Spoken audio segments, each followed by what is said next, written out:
In the second section now we will talk about the procedure known as cortical mastoidectomy.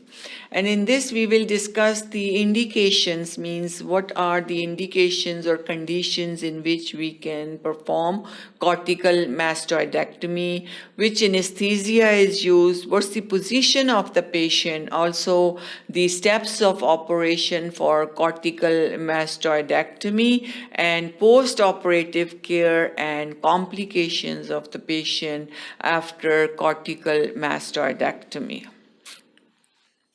So cortical mastoidectomy, known as simple or complete mastoidectomy or Schwartz operation, is complete exenteration of all accessible mastoid air cells and converting them into a single cavity.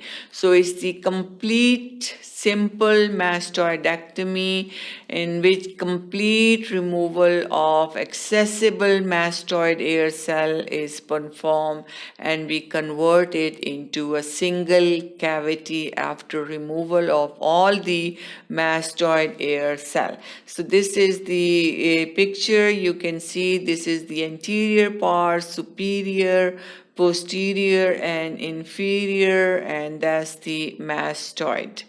Here you can see the cortical mastoidectomy and the different superior, anterior, inferior aspect of the mastoid. Posterior meatal wall left intact. So posterior meatal wall is left intact in this case. Middle ear structures not disturbed. Middle ear structures, we have ossicles in the middle ear, which are the incus, malleus, and the stapes. Those are not disturbed. Posterior meatal wall is left intact.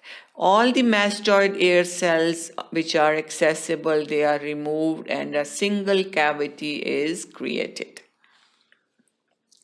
Indications of cortical mastoidectomy.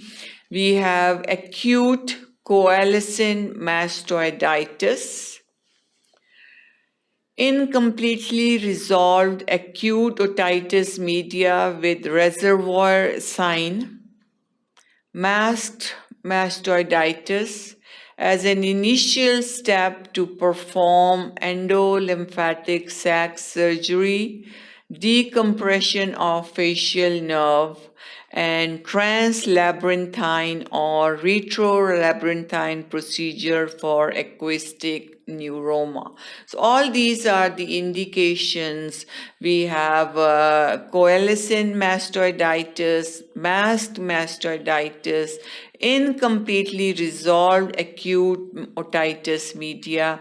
So all the mastoiditis, inflammation of the mastoid bone are the indication for cortical mastoidectomy, and also it can be performed as an initial step before performing endolymphatic sac surgery, decompression of facial nerve, translabyrinthine or retrolabyrinthine procedure for acoustic neuroma. Labyrinth is the term used for the inner ear. So for the acoustic neuromas which are present in the inner ear, translabyrinthine or retrolabyrinthine procedure, to remove those acoustic neuroma, we need to perform cortical mastoidectomy. Anesthesia and position. Anesthesia, general anesthesia is used. The position of the patient, that's the supine position. Patient is on the back with face turned to one side and the ear to be operated is on top, uppermost. So the face is on the side. If right ear is operated, the right ear should be facing upward. So that's the position, and anesthesia is the general anesthesia used. Steps of operation for cortical mastoidectomy. Incision is a curved post-oral curved post-oral incision about 1 centimeter behind but parallel to retroauricular sulcus. So that's the incision given. Starting at the highest attachment of pinna to the mastoid tip, we already discussed about this incision. It is the incision post-oral incision or Wilde's incision that is performed parallel to retroauricular sulcus from the attachment of the pinna to the highest point of the mastoid bone. In infants and children up to 2 years, the incision is short and more horizontal. The steps of the operation: the exposure of the lateral surface of the mastoid and McEwen's triangle. Periosteum is incised in the line of first incision. A horizontal incision may be made along lower border of temporalis muscle.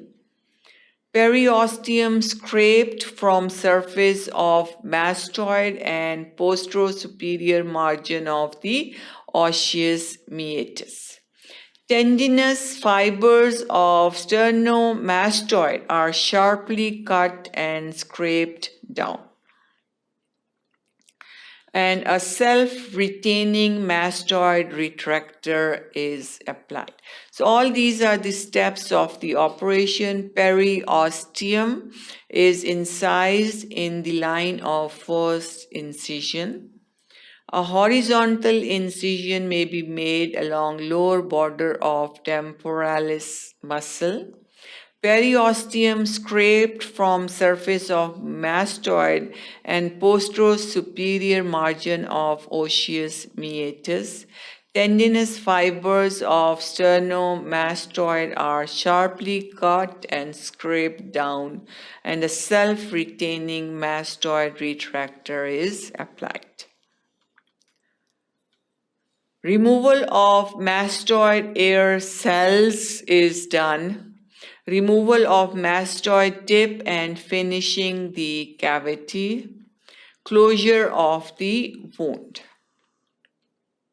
Post-operative care is antibiotics started pre-operatively should continue at least 1 week post-operatively. Culture swab taken from mastoid during operation. Drain if put is removed in 24 to 40 hours and sterile dressing done. And stitches are removed on the 6th day. So stitches removed on the 6th day, as in most of the cases, 6 to 7 days stitches are removed. Antibiotic coverage should continue for about a week, and if drain is placed, then it should be removed within 24 to 48 hours. The complications of cortical mastoidectomy: injury to facial nerve, dislocation of the incus, injury to horizontal semicircular canal, post-operative giddiness and nystagmus, injury to sigmoid sinus with profuse bleeding, injury to dura of middle cranial fossa, post-operative wound infections. All these different complications can occur as a result of cortical mastoidectomy. So that was all about section 2. Thank you for watching sqadia.com.